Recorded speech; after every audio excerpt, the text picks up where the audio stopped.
Okay, after running around like crazy, I finally got everything ready.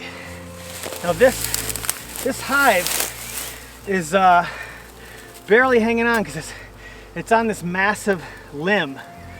So what I'm going to do, as much as I don't want to do this, I'm going to actually cut the limb and then shake these bees in. Okay, so here we go.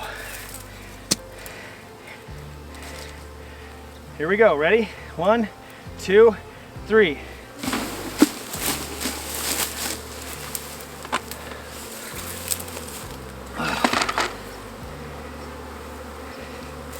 Okay, now I'm going to slowly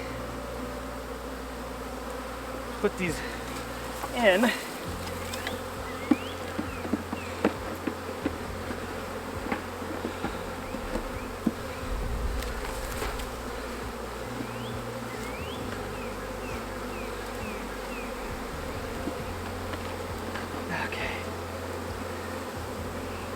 Okay, and there we go,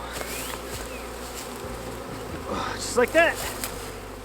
Okay, so I just clipped the limb, shook them all in. I mean, I got 99% of the bees in that box.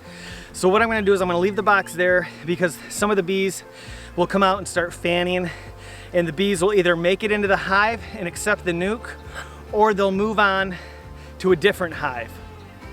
But I want them to at least get the opportunity for them to accept that hive, and then maybe in a day or two I'll put them into a deep body.